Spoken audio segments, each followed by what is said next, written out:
बोलो आनंद कंद भगवान की जय। जय जय श्री राधे श्याम। साधु जी सीताराम सीताराम। प्रेम से बोलो राधे श्याम राधे श्याम। 21 दिन हो गए और 21 दिन बाद जब माता जानकी प्रसादी में तुलसी पत्र डाल करके ले गई तो अगस्त जी महाराज को डकार आ गई और कहने लगे कि अब तुम जल ले आओ। माता जानकी कहने लगी महाराज आप इस दिन भोजन किया है तो थोड़ा बहुत जल तो चाहिए नहीं आपको? लोटा 2 लोटा 1 घड़िया 2 घड़िया भोजन का बताते ही 1/2 का जल पिया जाता है। जितना व्यक्ति भोजन करता है उसका 3रा हिस्सा जल पीना चाहिए, चाहे पहले पियो चाहे बाद में। तो आपने 21 दिन भोजन किया और 1/2 हो गया, 7 दिन तो कम से कम जल पियोगे। अब इतना जल हम कहां से लाएंगे? तो भगवान राम कहने लगे कि महाराज भोजन आपने इस जीवन में कर लिया, जब हमारा जन्म अगला हो कृष्ण जन्म उसमें आप जल पी लेना। बोले कोई बात नहीं है, हमारा क्या है, हम तो एक तपस्या पर बैठेंगे और कभी युग बीत जाए हमें पता ही नहीं पड़ेगा। तो अगस्त जी महाराज ने भोजन किया था राम जन्म में और 7 दिन तक जो इंद्र ने मेघ बरसाए थे 7 दिन तक कृष्ण जन्म में वो जल पिया था अगस्त जी महाराज। इंद्र का अभिमान चूर हो गया। इंद्र देखने आया तब तो सारा ब्रज डूब गया होगा, परंतु वहां तो धूल उड़ रही थी। उधर गोवर्धन महाराज को स्थापित किया और ब्रजवासियों को जैसे ही लेकर चलने को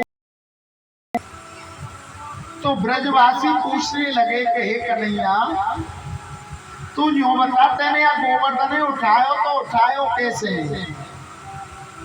कन्हैया कहने लगे कछु माखन को बल भयो कछु गोपिन करी सहाय श्री राधा जो की कृपा से मैंने गिरवर लियो उठा। कुछ तो मेरे अंदर माखन मिश्री का बल बढ़ा और कुछ आप ग्वाल वालों ने सबने मेरी सहायता की। बोले हमने क्या सहायता की तुम्हारी? कि जिस समय मैं गोवर्धन महाराज को उठा रहा था ना, आप टकटकी लगाकर जो मुझे देख रहे थे, तुम्हारा बल निकल करके और मेरे अंदर प्रवेश कर गया। तब तो ब्रजवासी कहने लगे चोखो मिश्री चुरावे हो, अब तो आदमी के बलन को भी चुराने लगो। हम जभी तो के हमारो ये खानो पीनो कहाँ जा रो है? जो सुबह सुबह सुखराम दास बाबा के मंदिर पे पकोड़े में भर भर के खामे, उनको बल कहाँ जा रहा है?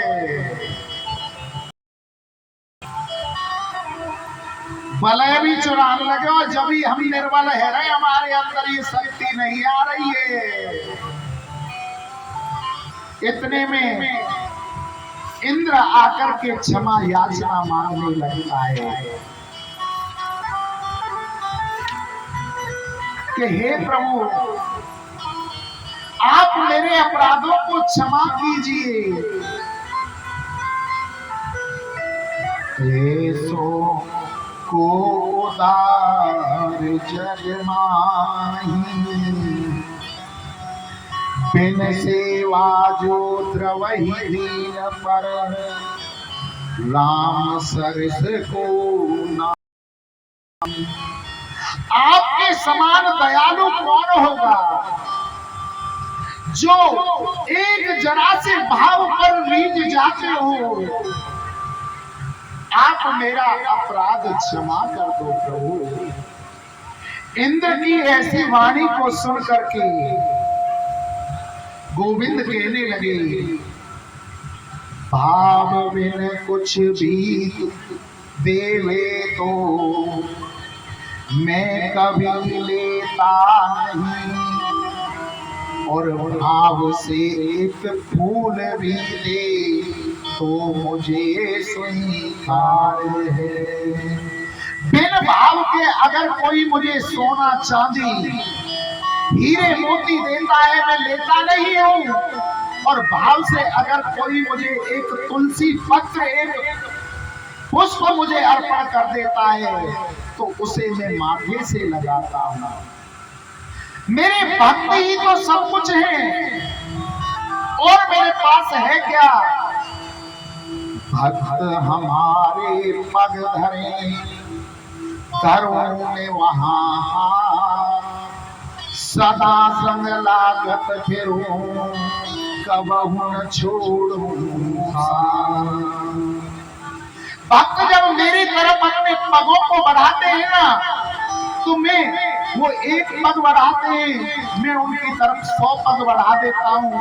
और भक्त मेरे जहां पर अपना पग रखते हैं, मैं वहां पर अपना हाथ लगा देता हूँ। भक्ति ही मेरा सर्वस्व है।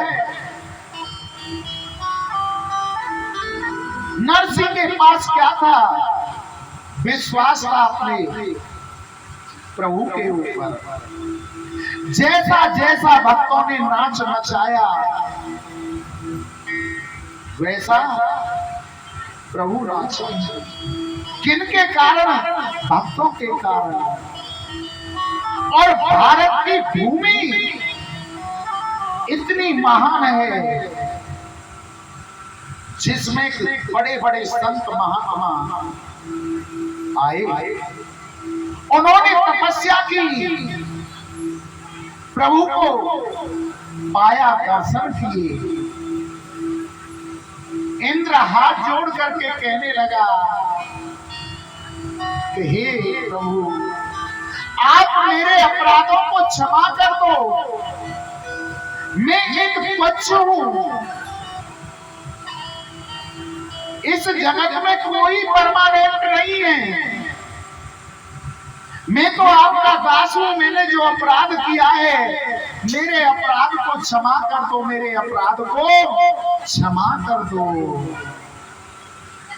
जगत में कोई न परमानेंट, जगत में कोई न परमानेंट।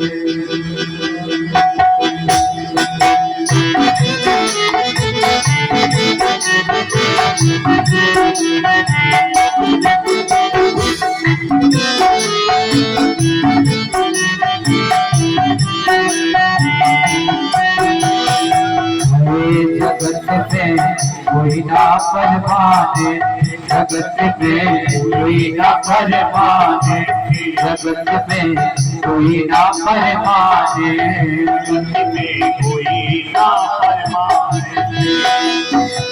चाहे करा लो बॉडी मालिक, चाहे तिलक नौकर, जगत में कोई न परमाने, जगत में कोई न परमाने, जगत में कोई न परमाने।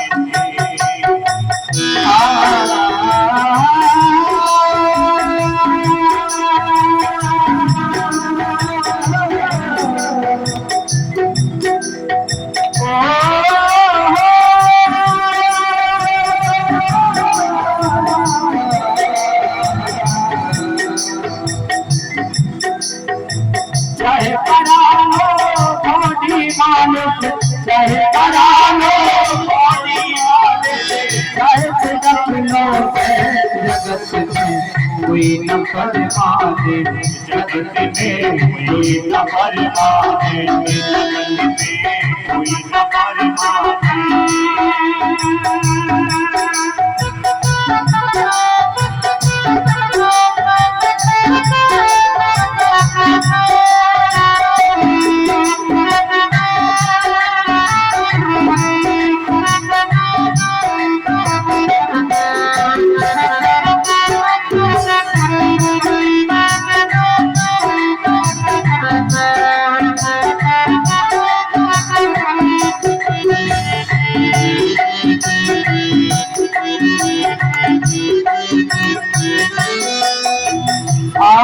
मन लगा दुनिया में आपा का मन लगा दुनिया में जगह तोरे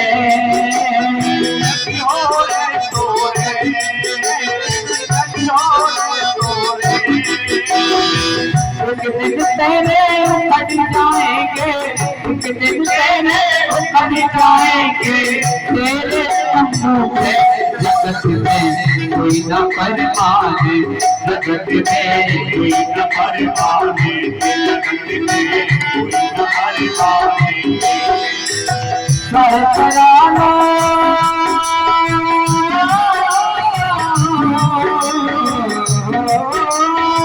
सहस्रानो मोदीवान से जगत में जगत में कोई न परमाने जगत में कोई न परमाने जगत में कोई न परमाने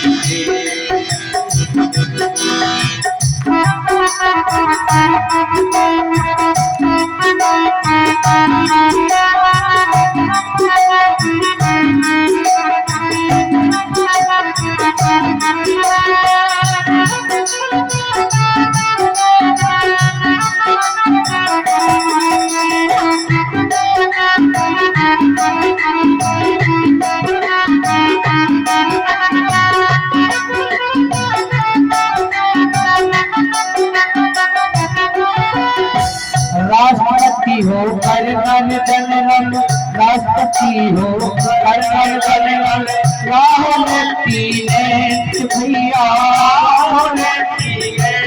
भैया राष्ट्रपति हो कर जनरल राहुल भैया भैया आप सभी को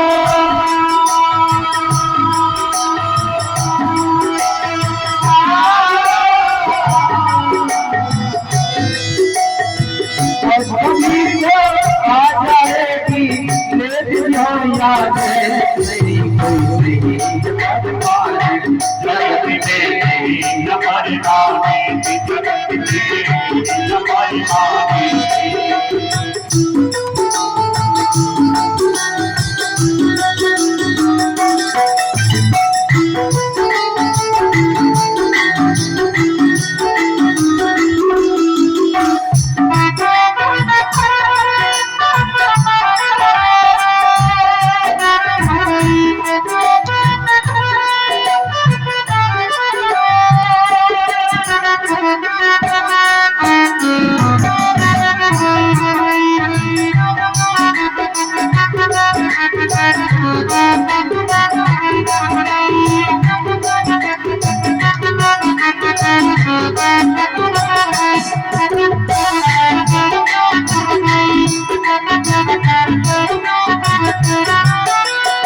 कलकत्ता मुंबई चेन्नैया घूम दिल्ली के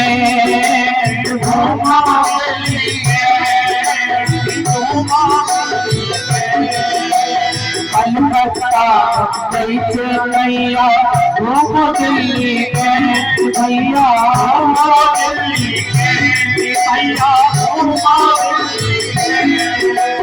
हर हर हम जपते रहो हर हर हम जपते रहो रोटी पहने जगत में नहीं परमाने जहाँ कोई न परमाने जगत में कोई न परमाने चाहो करावो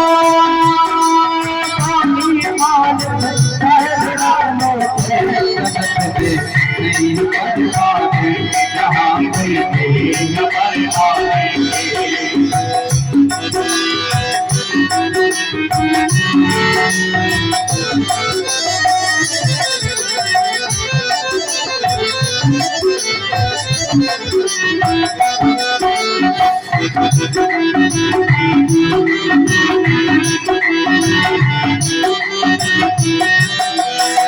मेरे ठाकुर की शरण है सच्ची, सच्ची सच्ची गवर्नमेंट, सच्ची गवर्नमेंट, सच्ची गवर्नमेंट।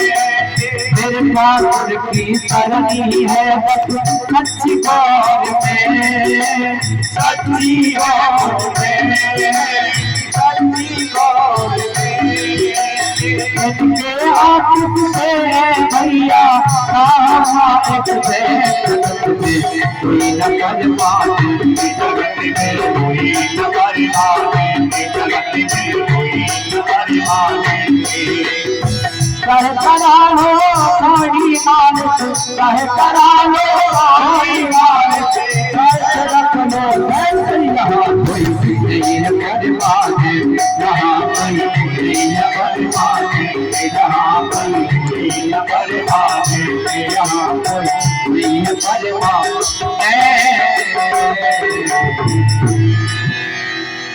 बोलो आनंद कंद भगवान की जय। जय जय श्री राधे श्याम। साधु जी सीताराम। कैसे पेप्सी के चक्कर में सबकी भूल गई सीताराम ने भी राखो अब मसालो है। ध्यान में जल जी रहा है, कहीं जल्दी जल्दी में पी जाओ वरना भी खराब कर ले। या चीज को भी ध्यान रखिए, वही लियो जो बरती ना हो। साधु जी सीताराम। सीताराम। प्रेम से बोलो राधे श्याम। राधे श्याम। जगत में कोई नहीं है परमानेंट। तेल चमाली सावन कितनों भी लगा लो, चाय लगा लो, सेंट, जगत में कोई ना है परमानेंट। जनरल हो या कर्नल या हो लेफ्टिनेंट, फिर भी कोई ना है परमानेंट। इंद्र ने बार बार प्रार्थना की तो इंद्र के अपराध को क्षमा कर दिया। आपको एक बात बतलाऊं, इंद्र की और ब्रह्मा की आयु में कितना अंतर है। इंद्र ने मात्र 10 मंत्रों में स्तुति की थी तो इंद्र को क्षमा कर दिया, और ब्रह्मा जी ने 40 मंत्रों में प्रार्थना की थी परंतु ब्रह्मा जी से बोले नहीं थे। गोविंद अपने सखाओं को लेकर के आ गए। 4,32,000 वर्ष का तो है कलयुग और 8,64,000 का है द्वापर। 12,96,000 वर्ष का है त्रेता और 17,12,000 वर्ष का है सतयुग। जब इन चारों को मिलाते हैं तब एक चतुर्युगी होती है, और जब ऐसी 71 चतुर्युगी बीत जाती हैं तब एक मनमंत्र होता है, और जब एक मनमंत्र हो जाता है तब एक इंद्र बदलता है। इसी प्रकार जब 14 इंद्र बदल जाते हैं तब ब्रह्मा जी का एक दिन होता है। कितनी लंबी आयु है ब्रह्मा जी की। उन ब्रह्मा जी ने 40 मंत्रों में प्रार्थना की थी परंतु उसके अपराध को क्षमा नहीं किया था। और इंद्र ने केवल कितनी छोटी आयु थी ब्रह्मा के आगे, केवल 10 मंत्रों में स्तुति की तो उसको क्षमा कर दिया। यहां दोनों के अपराध में क्या अंतर था? अपराध दोनों ने किया था। थोड़ी सी असुविधा आवाज। ब्रह्मा जी का अपराध था कि कृष्ण के सखाओं को वो चुरा करके ब्रह्मलोक में ले गए और 1 वर्ष तक उनके सखाओं को कृष्ण से दूर रहना पड़ा था। और इंद्र का क्या अपराध था कि इंद्र ने भी ब्रजवासियों को कष्ट दिया, परंतु कैसा कष्ट दिया? बारिश हुई तो वो ब्रजवासी 1 सप्ताह तक 7 दिन तक गोविंद के पास रहे, दिन रात। यही अंतर था दोनों के अपराध में। एक के अपराध में 1 वर्ष तक दूर रहे और एक के अपराध में 7 दिन तक लगातार गोविंद के पास उनके सखा रहे। अब इंद्र ने क्षमा मांगी तो उसे क्षमा कर दिया। उसके बाद ब्रजवासियों को लेकर के गोविंद वृंदावन आ जाते हैं। 7 दिन तक मेरे गोविंद ने कुछ भी खाया पिया नहीं था। और मैया यशोदा अपने लाला को एक दिन में 8 बार भोजन कराती थी। 7 दिन से कुछ नहीं खाया तो मैया ने प्रत्येक दिन का हिसाब रखा। एक व्यक्ति अगर 8 बार एक दिन में भोजन करेगा तो 7 दिन में कितनी बार भोजन करेगा? 7 8 56। मैया ने आज लाला को 56 प्रकार के भोजन कराए थे। यहीं से 56 भोग की प्रथा चलती है। श्री सुखदेव जी महाराज वर्णन करते हैं। उसके बाद में मेरे कन्हैया ने नंद बाबा और मैया यशोदा से कहा कि हे बाबा, अब आप हमें अनुमति दे दो। अब हम बड़े हो गए तो हम गौ चराने के लिए चले जाए करें। तो कार्तिक शुक्ला अष्टमी के दिन, जिसे गोपा अष्टमी कहा जाता है, आज बाबा ने सारी गौओं के सींगों को सोने से मढ़वाया, खुरों को चांदी से मढ़वाया और गौओं के मस्तक पर हल्दी के स्वस्तिक लगवाए और पहली बार लाला को गौ चराने के लिए भेज दिया। गौ चराने के लिए पहली बार गए, बहुत लंबे निकल गए। जो घर से कलेऊ भोजन लेकर के आए थे वो सुबह की छाछ में ही खा लिया और दोपहर बाद भूख लगने लगी। तो कृष्ण ने अपने सखाओं से कहा, हे मित्रों, हमें भूख लगी हुई है,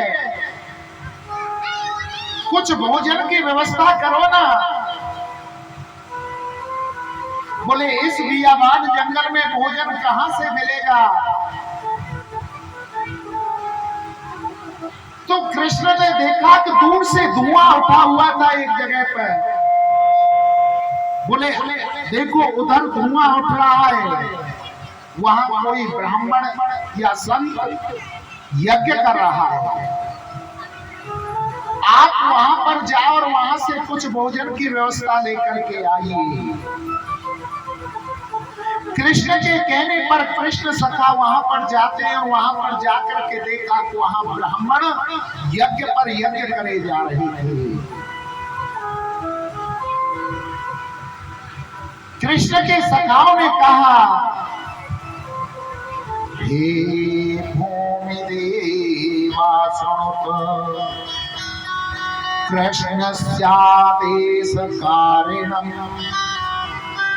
प्राप्ता जानीत भद्रं वो गोपाननो रामचोदिता। कि हे ब्राह्मण देवताओं सुनो, कृष्ण के आदेश पर हम यहाँ पर आए हैं। आज कृष्ण अपनी गौओं को चराते चराते बहुत दूर निकल आए और जो उन पर भोजन था वो भोजन कम पड़ गया, उन्हें भूख लगी हुई है। आप कुछ उनके लिए खाने को दे दो ना। परंतु वो ब्राह्मण तो अपने यज्ञ में लगे हुए थे, उन्होंने उनकी बात नहीं सुनी। स्वाहा स्वाहा स्वाहा मंत्रों को बोलते जाएं और आहुतियां प्रदान करते जाएं। जब ब्रजवासियों की बात को नहीं सुनी और वो स्वाहा पर स्वाहा करते रहे, तो ब्रजवासी कृष्ण के सखा वहां से हताश होकर निराश होकर लौट आए। जब कृष्ण के पास सखा आए तो कृष्ण ने पूछा, अरे लालाओ कछु खाने को लाए कि नाए? कहाँ लाए? तेरे लैया राख लाए, खावे वो? बोले लाला ऐसे क्यों बोले? ऐसे क्यों बोले? उनने हमारी रामा श्यामा भी नहीं ली, उन्हें तो इतना अभिमान था, हमसे बोले भी नहीं। बोले किसके पास गए थे तुम? जो ब्राह्मण यज्ञ कर रहे थे उनके पास गए। बोले गलत गए तुम्हें ब्राह्मण की पत्नियों के पास में जाना चाहिए था, वो तुम्हें भोजन अवश्य देती। पुरुष की अपेक्षा माताओं में भक्ति अधिक होती है। कहीं भी देख लेना, अगर कोई भिखारी किसी पुरुष से भिक्षा मांगता है, कुछ खाने को मांगता है, तो पता है क्या कहता है व्यक्ति? कैसा हट्टा कट्टा है, खायो कमायो ना जाए तो बे भीख मांगे डोले जाए। और अगर वही जाकर किसी माता से कह दे मैया भूख लग रही है, तो माँ अपने आगे की थाली में जो भोजन परोसा हुआ होता है उसको भी दे देती है। हम देखते हैं कथाओं में पुरुषों की शक्ति ज्यादा से ज्यादा 10, 20, 50 होती है और महिलाओं की 200, 400, 500, हजारों तक होती है। पुरुषों की अपेक्षा स्त्रियों में भक्ति अधिक बतलाई गई है। कृष्ण ने कहा कि तुम उनकी पत्नियों के पास जाना चाहिए था। कृष्ण के कहने पर वो सखा दोबारा से ब्राह्मण पत्नियों के पास गए तो उन्होंने कहा, आओ लल्लू तुम कहां से आए हो, क्या बात है? बोले मैया आज हमारे कृष्ण गौ चराते चराते बड़ी दूर निकले आए, उनको भूख लगी है, कछु खाने को दो ना। तो उन माताओं ने उन ब्रजवासियों को, ग्वाल वालों को बैठाया, लड्डू खिलाए, मीठा जल पीने के लिए दिया और कहा अभी हम व्यवस्था बनाती। उन माताओं ने कृष्ण के लिए बड़े सुंदर सुंदर पकवान बनाए और थालियों में सजाकर अपने हाथों से खवाने के लिए चल देती हैं। तो उन्होंने सोचा कि अगर हमारे पतियों ने हमसे पूछ लिया कहाँ जा रही हो तो क्या जवाब देंगे। तो स्त्रियों ने क्या काम किया कि जब पति तो यज्ञ में लगे हुए, अगर उनसे आंख ही नहीं मिलेगी तो वो पूछेंगे क्या। जिधर ब्राह्मण यज्ञ कर रहे थे, उनके पति यज्ञ कर रहे थे, महिलाओं ने उधर पर्दा कर लिया, घूंघट कर लिया और प्रसाद लेकर के निकल जाता। और जहां बियाबान जंगल में कृष्ण बैठे हुए थे उनके पास पहुंचे तो कृष्ण ने कहा, स्वागतं वो महाभागा आस्यतां करवाकिमा यन्योद्रगतथा प्राप्ता उपनयनममितहि वह। कहे महाभागाओ आओ तुम्हारा यहाँ स्वागत है। आज उन माताओं ने अपने हाथों से स्वयं ठाकुर जी को कृष्ण को भोजन कराया है। कृष्ण उनके हाथों से भोजन पाकर बड़े आनंदित हुए और वो जब ब्राह्मण पत्नियां भोजन करा करके आ रही तो बड़े भाव से प्रसन्न थी।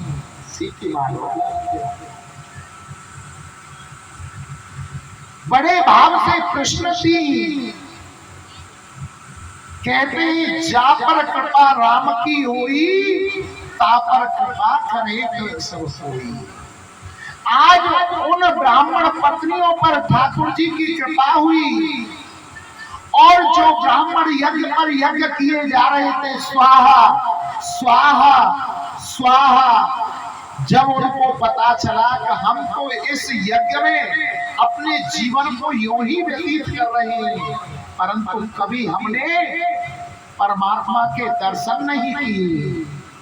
हमसे तो अच्छी हमारी पत्नियां हैं जो अपने हाथों से स्वयं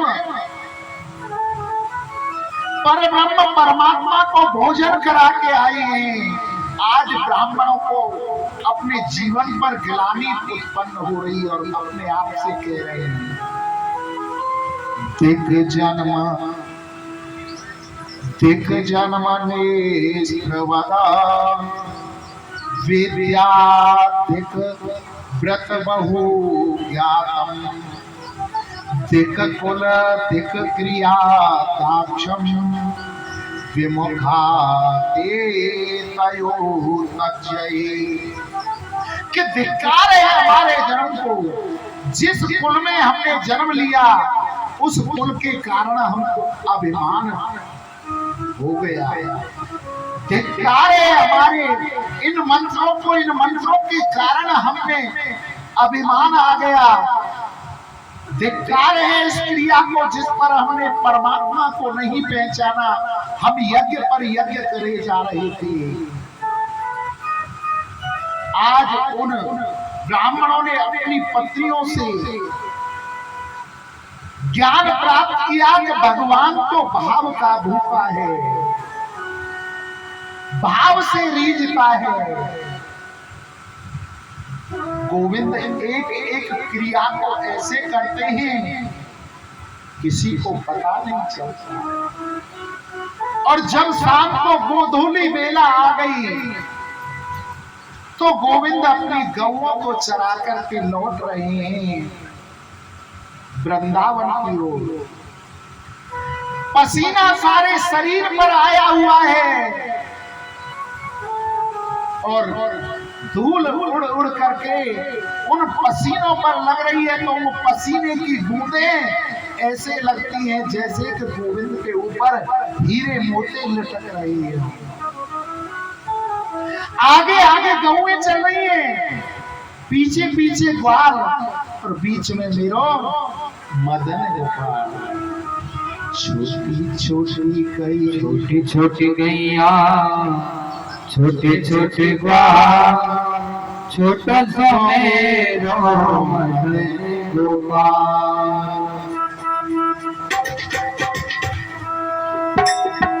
छोटी छोटी गैया, छोटे छोटे ग्वाल, छोटा सा मेरो मदन गोपाल। छोटी छोटी गैया, छोटे छोटे ग्वाल, छोटा सा मेरो मदन गोपाल। छोटी छोटी गैया, छोटे छोटे ग्वाल, गैया छोटे छोटे ग्वाल, छोटी छोटी गैया, छोटे छोटे ग्वाल, छोटी छोटी गैया, छोटो समेरो भजन गोपाल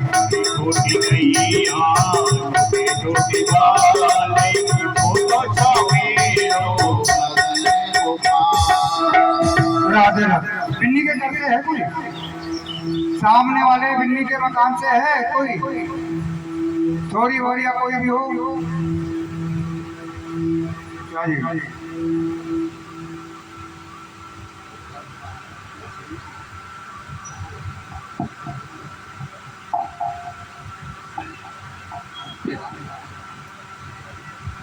छोटी छोटी गैया छोटे छोटे जान छोटे छोटे भजन गोपाल छोटी गैया छोटे छोटे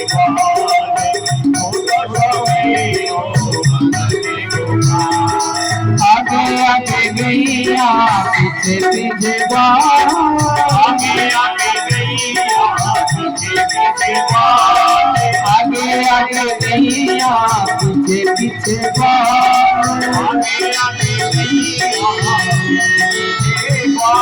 पीछे मेरा भजन गोपाल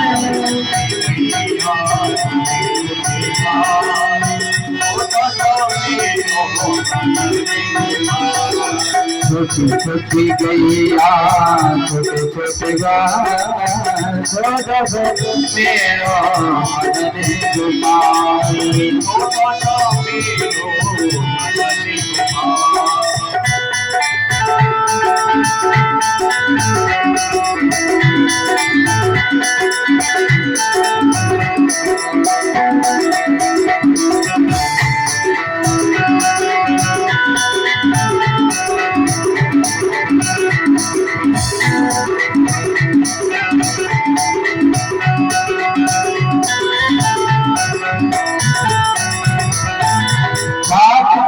गैया दूध पिएगा गैया दूध पीएगा गैया दूध पीएगा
छोटी छोटी नटुटी छोटे छोटे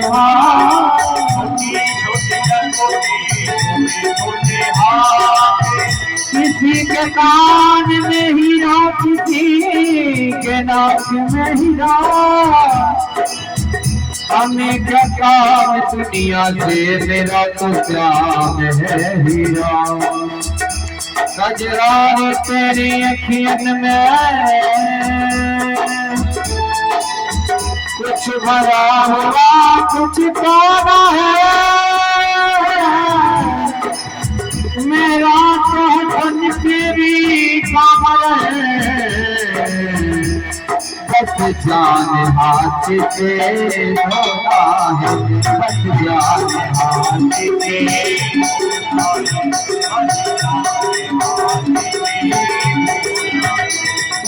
छोटी छोटी नटुटी छोटे छोटे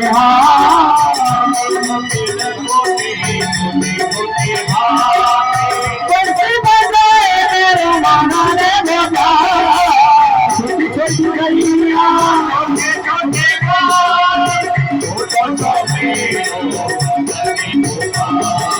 हरी करी गैया गुरे गुरे काली काली काली काली गैया गोरे गोरे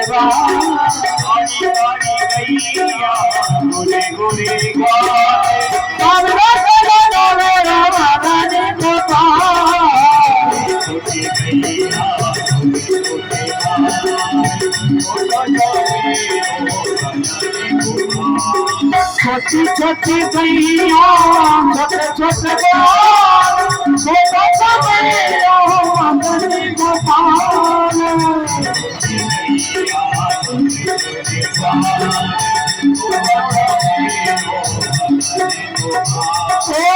छोटा सा मेरा मदन गोपाल। बोले गोविंद भगवान की जय जय जय श्री साधु जी सीताराम सीताराम प्रेम से बोलो राधे राधे श्याम। आज गौओं को चरा करके आए, यहाँ एक प्रसंग याद आ गया हमें। एक हमारा चेला था, क्या नाम था चेला का? चंगीलाल। और चंगीलाल कल कहाँ गया था? गंगा जी नहाने के लिए। बीच में आम खाए, चारे की पिटाई लग गई। आगे वहां से फिर गंगा जी के किनारे पहुंच गया, गंगा जी नहाने के लिए। गंगा के किनारे पर पहुंच गया, सोचने लगा कि इधर नहीं नहाते हैं, हम दूसरी तरफ नहाएंगे, यहाँ तो आम पब्लिक नहा रही है। चंगीलाल ने एक नाव वाले को बुलाया, अरे भैया ओ केवट उरे क्या केवट भाग्यो भाग्यो आयो। बोले कहो बाबूजी क्या बात है? बोले हमें इधर गंदगी में नहीं लाना, हमें गंगा जी नहानी है, पल्ली तरफ ले चलो, पल्ली पार। बोले महाराज बैठो। केवट ने चंगीलाल को नाव में बैठा लियो और नाव चलानी प्रारंभ कर दी। थोड़ी दूर लेके चलो नावे। चंगीलाल केवट से पूछने लगा, तुम्हें अंग्रेजी आती है? चंगीलाल की बात सुनकर के केवट कहने लगा, भैया हमें अंग्रेजी कछु ना आवे, हम पे तो खाली नाव चलाने आवे, पर हम पे अंग्रेजी ना आवे। बोले तो तूने अपनी जिंदगी को चाराना भर खराब कर रखे हो। केवट ने कही कोई बात ना भैया, हम तो अपनी नाव से ही काम चला लें, थोड़ी और आगे चलो। फिर चंगीलाल ने पूछी, तेरे को संस्कृत आती है? कुत्र गच्छति किम कारणमस्ति किम करोति? चंगीलाल की बात सुनकर के केवट कहने लगे, भैया हम आप एक बात बता दे कि हमने तो विद्यालय को मोही नहीं देखे हुए, हमें न अंग्रेजी आवे न संस्कृत आवे, हमें तो केवल नाव चलानी आवे और कछु हम पे ना आवे। बोले संस्कृत भी नहीं आती है तो तुमने अपना जीवन अठन्नी भर खराब कर रखो, चवन्नी और करावेगी, चवन्नी पहली और चवन्नी ये 8 आने खराब कर रखो है। बोले कोई बात ना भैया, हम तो नाव चला के यही से काम चला लेंगे। थोड़ी आगे और चलो,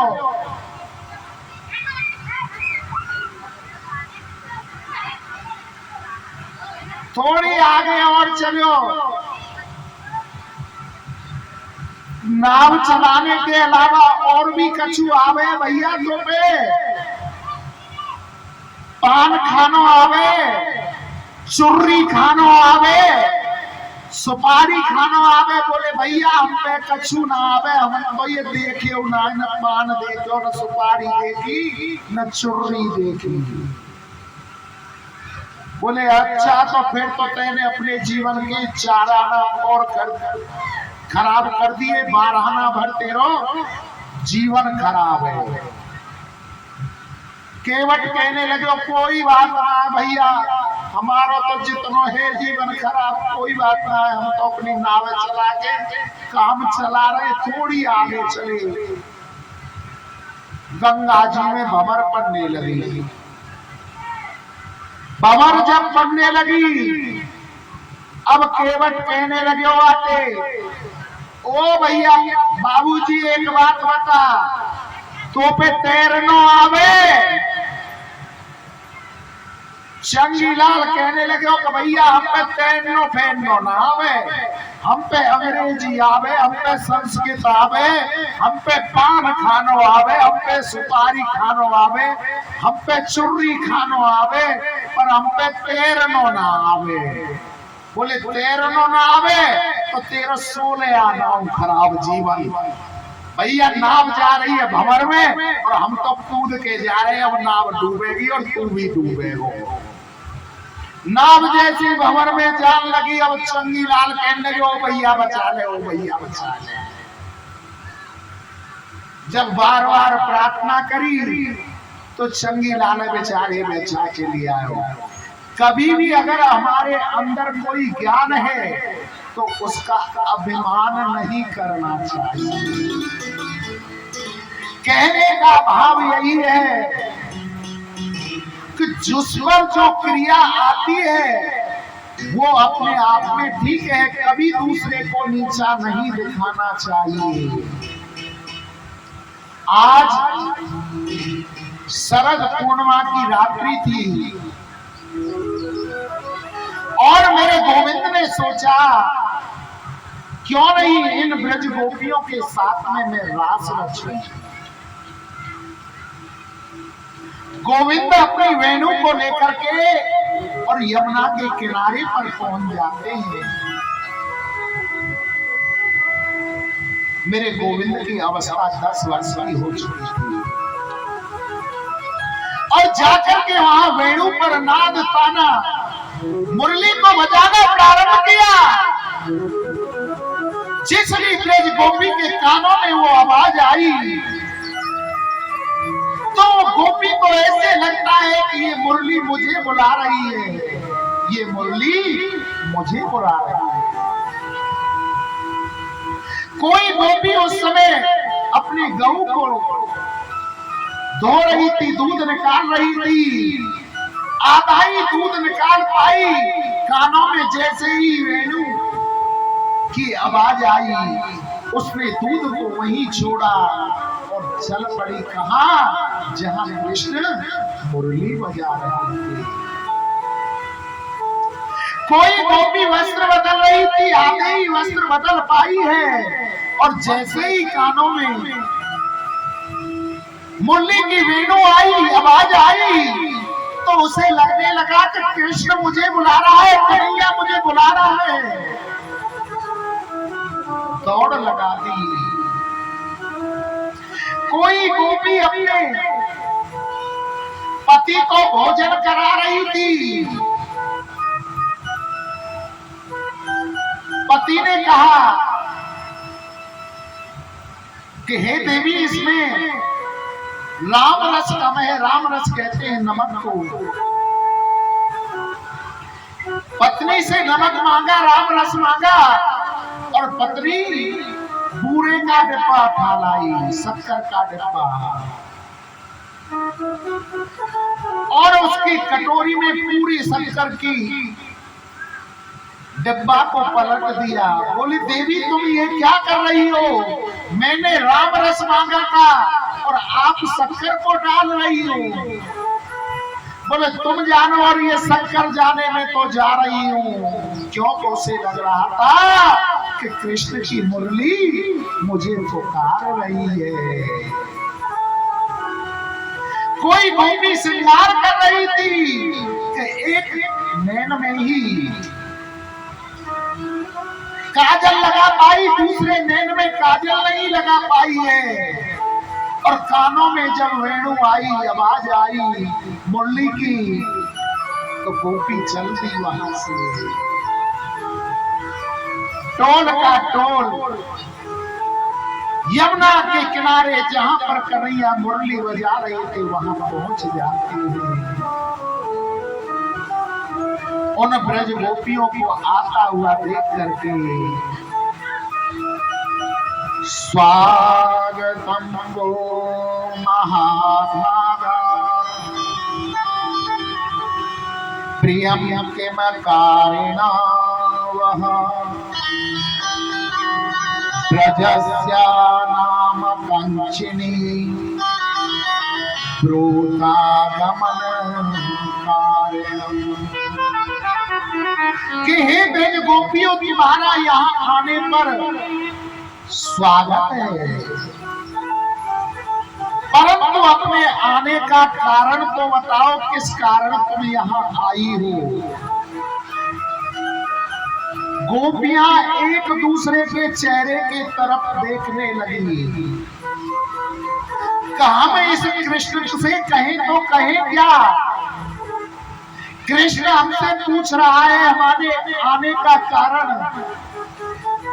हम अपना सर्वस्व इस कृष्ण के लिए छोड़ करके आए हैं, और कृष्ण ही हमसे पूछ रहे हैं कि क्यों आई हो। तो कृष्ण स्वयं कहने लगे, शायद तुम यहाँ पर इस वन को, गंगा यमुना जी को देखने के लिए आई हो। दृष्टम वनम कोसतम राकेश करनचितम यमुना नीललीलजतरो पल्लव शोभितम। शायद तुम ये देखने आई हो कि रात्रि में यमुना कैसी रहती है, और यमुना के किनारे पर जो रेती है वो कैसी लगती है। जब चंद्रमा उदित होता है तो वो रेती ऐसे लगती है जैसे वहां हीरे मोती जवाहरात बिखेर रखे हुए। तुम इस सुंदर वन को देखने के लिए आई हो, तुमने देख लिया, लौट जाओ। पत्नी का सबसे बड़ा धर्म है पतिव्रत धर्म, अपने पति की सेवा करना। जो पतिव्रत नारी होती है उसका महत्व तो शास्त्रों में बड़ा वर्णन किया गया है। गोविंद कहने लगे कि हे देवियों, मैं तुम्हें एक कथा सुनाता हूं, प्रसंग सुनाता हूं। एक पति पत्नी का जोड़ा था जो एक दूसरे से बड़ा प्रेम करते थे। पत्नी घर में काम करती थी और पति किसान था, जंगल में काम करने के लिए जाता था। एक दिन उसका पति जंगल में काम करने के लिए गया और काम करते करते उसको दोपहर हो गई। दोपहर बाद घर नहीं आया। पत्नी घर पर सोचने लगी कि देखो, दोपहर का समय भी गया, संध्या समय आने को हो गया है, और मेरे पति ने आज कुछ भोजन नहीं किया। पूरा दिन हो गया जंगल में काम करते करते। पति के लिए, स्वामी के लिए कुछ भोजन बनाना चाहिए। हारे थके बेचारे आए होंगे, भूख लग रही होगी। उसने जल्दी जल्दी से जो घर में अंगीठी होती है ना, बरोसी जिसे बोलते हैं, जिसमें अग्नि जलती है, उसमें उपला लगाए, अग्नि प्रज्वलित हुई और अपने स्वामी के लिए भोजन बनाने के लिए तैयारी कर रही है, धानों को बीन रही है। आंगन में बैठ करके दान बीन रही थी, तो उसी समय उसका पति जंगल से आ जाता है। बेचारा हारा थका हुआ था, आकर के उसने अपनी पत्नी को देखा काम करते हुए, तो अपनी पत्नी की गोदी में सिर रख करके उसका पति सो जाता है, उसे नींद लग जाती है। पत्नी ने देखा कि मेरा पति मेरा सिर रख करके सो गया है। उसका 10-11 महीने का एक बालक था, जिसने अभी अभी कुछ ही दिनों में घुटमन चलना सीखा था। वो बालक चलता चलता हुआ आंगन में आया, और आंगन में आकर जिधर वो अग्नि जल रही थी बरोसी में, अंगीठी में, उधर जाने लगा। पत्नी ने मन में सोचा कि मेरे पति हारे थके हुए आए हैं और मेरी गोदी में सिर रख करके सो रहे हैं। भैया लाइट आ गई है, जनरेटर बंद कर रहे हैं, थोड़ी सी बात कर अपनी है।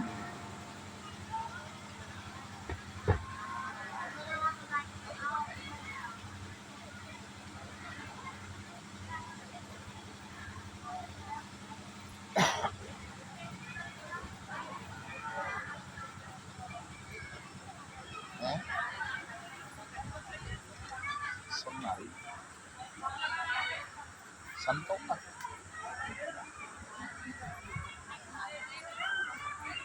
एक नाचने वालों ले लियो, फिर धीरे वालों लगा लियो।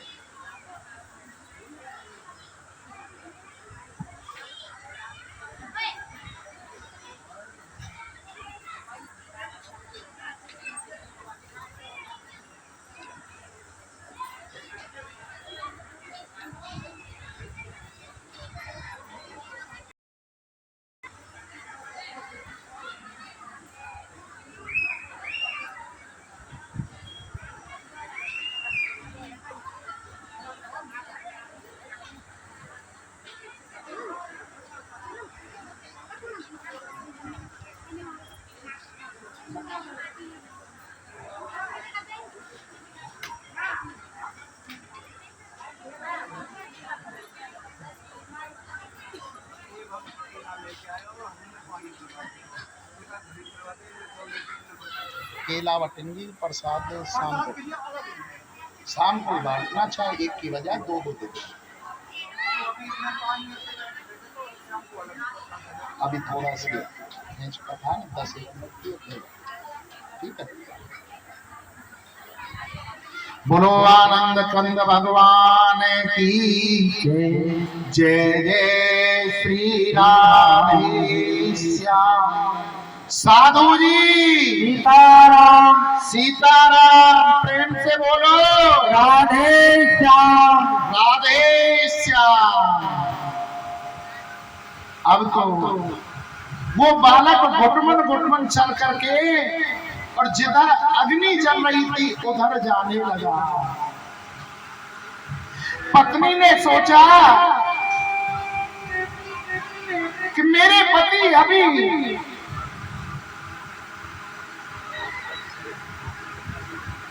देंगे प्रसंग खींच लें थोड़ा सा, फिर आपको देंगे।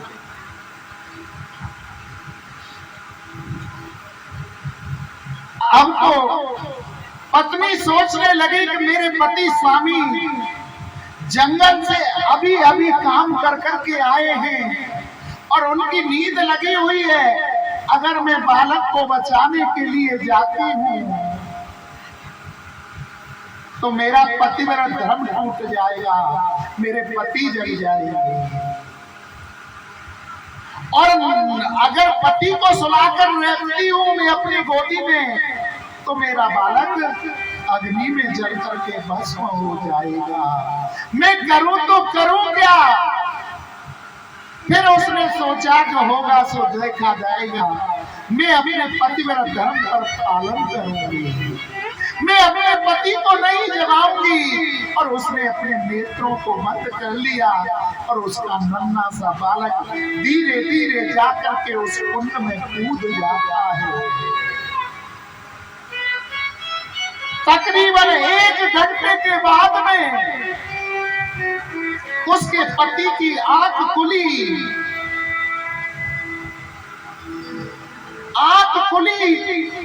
जैसे ही सिर गोदी में से हटाया वो दौड़ी दौड़ी उस कुंड के पास में गई। जाकर के देखा कि पतिव्रत धर्म के कारण उसका बालक उस अग्नि में भी किलोल कर रहा था।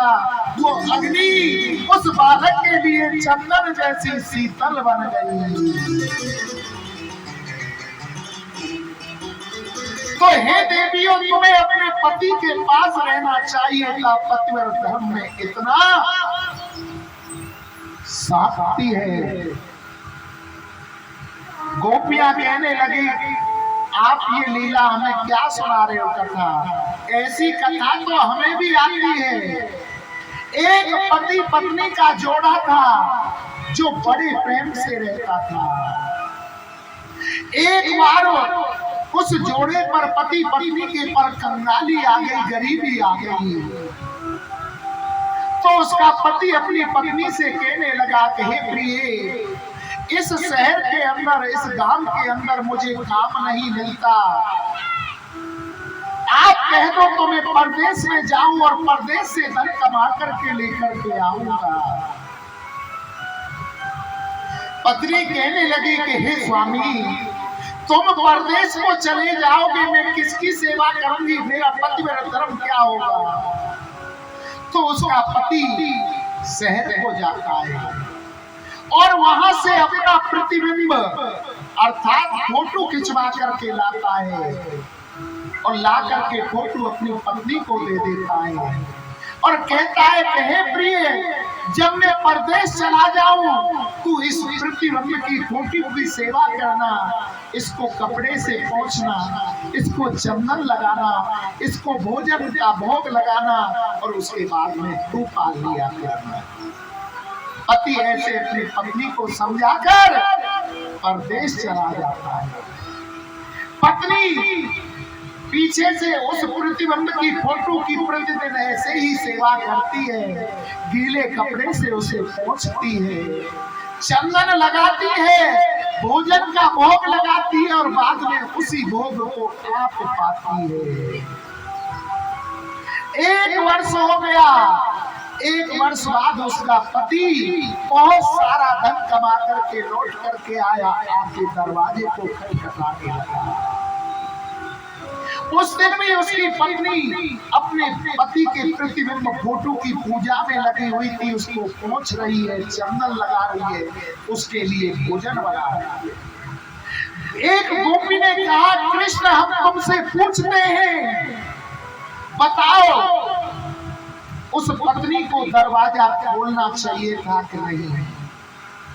कृष्ण कहने लगे कि जब उसका सच्चा पति आ गया तो उसे तुरंत दरवाजा खोलने चाहिए था। झूठे पति की पूजा करने की क्या जरूरत थी? जब उसका सच्चा पति आ गया उसे तुरंत दरवाजा खोलने चाहिए था। तो गोपी कहने लगी कि हे कन्हैया, तुमने ही न्याय कर दिया। ऐसी वर को क्यों वरे जो जन्मे और मर जाए, बर बरी गोपाल जो जासे चढ़ लो अमर हो जाए। हे गोविंद, जो घर पर पति है वो तो झूठे पति है। आत्मा का पति तो परमात्मा होता है और ये आत्मा अपने पति परमात्मा से मिलने के लिए आज आई है। अब हमारे साधु जी एक यहाँ भजन सुनाएंगे, बड़े बड़े जोश में आए हैं। फिर एक हम चंगी लाल बनाएंगे बाबा के ऊपर, बाद में पहले बाबा का भजन सुनेंगे। सुनो भजन। इतने भैया पानी और काका आयो और बांट दो, मौज आ रही है। त्यागी बाबा के आश्रम में देखो कैसे कैसे आनंद रंग आ रही है। चला दियो भैया। हाँ हाँ हेलो, एक बार आप लोग जयकारा लगाइए तो बोलो श्याम रामचंद्र की जय, राधा बलराम राधा बर कृष्ण चंद्र की जय, बाबा की जय, व्यास महाराज की जय। एक बार बोल दो साधु जी सीताराम, प्रेम से बोलो राधे श्याम। राधे श्याम। मूकं करो